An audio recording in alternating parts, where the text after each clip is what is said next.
And what they wanted to show me in my life was what I had done right and what I had done wrong. And without going through my whole life story, it was real simple, real simple. When I had been a loving, kind person, considerate of other people, it made the angels happy, it made Jesus happy, and they let me know that it made God happy. And when I had been selfish and manipulative, it made the angels unhappy, it made Jesus unhappy, and they let me know that it made God unhappy. What they were trying to convey to me,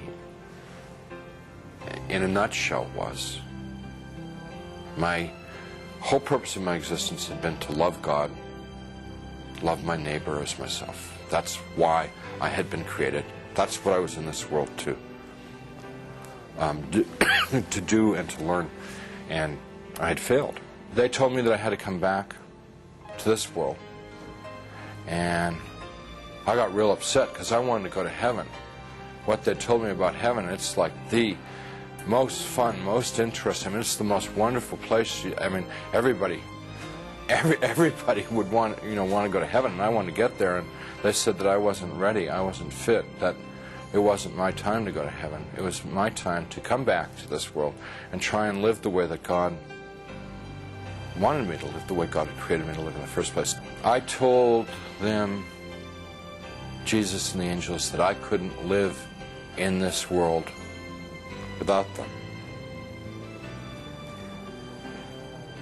And I said that I would have, my heart would break to send me back to this world, because they'd be there and I'd be here. And they said to me, you don't get it? What is the matter? We were showing you all this, we would explain to you. We've always been there. We always have been there. We've always been with you all this time. And you've never been alone down there. And I said, you've got to let me know that you're around once in a while. So they said, if I prayed and confessed my sins to God, gave what I had, and what they meant by what I had was gave my worries, my cares, my hopes, my dreams, just gave it all up to God.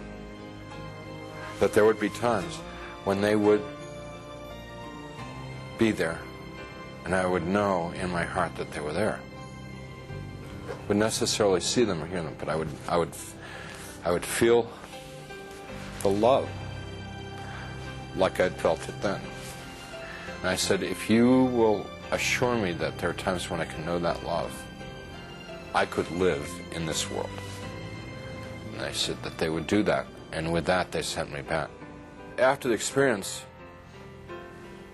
the nurse who had been in the room a few minutes before and said they couldn't find a doctor, and they'd try and get one the next time, she came running back to the room and she said, a doctor's arrived at the hospital, which was like, this is all pretty miraculous stuff, because this is now like 9:30 at night, around 9:30 at night.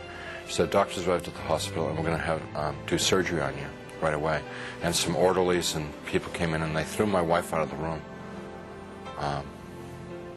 And it's very disturbing because I was trying to tell them and I wanted to tell my wife what had happened to me. So when I passed my wife in the hall on the gurney on the way to the surgery, I said, everything's going to be great. And she just started bawling because she thought like that was like a dying man, you know. Strange thing about the experience is the memory hasn't dulled at all. It's real intense. And I don't know, it just stays intense. And I believe that one of the reasons that God gave me this experience so that I would have an opportunity to share it with someone. I don't know who, I never know who, but I would have the opportunity to share it with somebody so that it could be of help to them.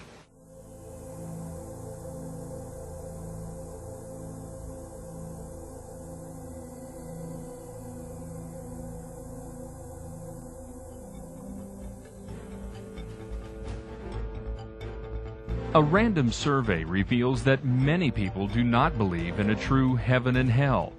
Many of those who do believe these places exist have different ideas of how a person gets to one place or the other. I don't believe there's a hell. I do believe there's a heaven. Somehow there has to be more to this existence than just, your short period of time on the earth. It's got to be something following it.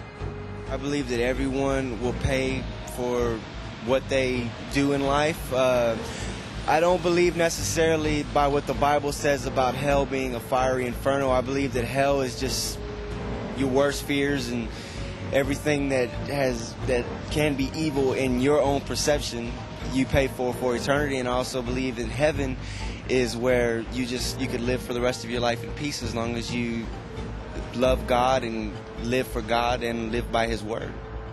I do believe there is a heaven, definitely a heaven. I'm not sure so much about the hell, how you explain hell. However, yes, heaven, yes. I don't think it's necessary that you attend church to go to heaven or that you believe in the Bible but just live a good life. I think hell is reserved for just a few really bad people, maybe somebody who might commit murder intentionally. Probably murder is about the only thing I would think you would probably end up in hell for.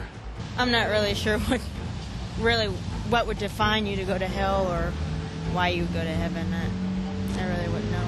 I think there's probably not either a heaven or hell, just a afterlife. I don't know exactly what it is, but I think there. I'm not sure what there is, but I think there's just sort of a middle, like a limbo or a purgatory, where everybody goes. That's neither really comfortable or really traumatic. I believe that everybody, number one, in their own mind thinks of a heaven and hell, and heaven is what makes them the happiest, what they're looking forward to in the future, and what they strongly believe by their belief, whether it be God or some other deity or some other entity, that heaven does exist, and that's what they work for in life. My daughter is a proclaimed atheist, but somewhere in the back of her mind, she knows that there is, in her mind, what she wants out of the final lifetime. And to me, that is all it requires. A deity is not required. I believe in my kind of belief, which is more of a metaphysical belief. I believe how you feel on earth and how you view heaven, what it is, that's what it's your own conception. So it becomes that way when you die. So if you believe that there's a God source in you and that you're basically a good person and you're a happy person, then that's what happens to you after you go. But I don't believe that you're penalized and that you go to some place full of fire if you didn't live your life the way organized religion thinks you should. Many people are trying to dilute the message of hell, the message of heaven, saying that neither of these worlds exist. Why not eat, drink, and be merry? If there is no accountability, then there is no sin. And if there's no sin, Christ died in vain. And if Christ died in vain, what do we need God for? This is the new philosophy of the New Age, that there is no hell. It is the hope of most people. There is no hell.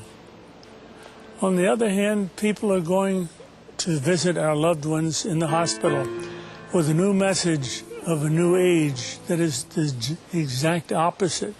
It's called the religion of NDEers, the religion of near-death experiencers.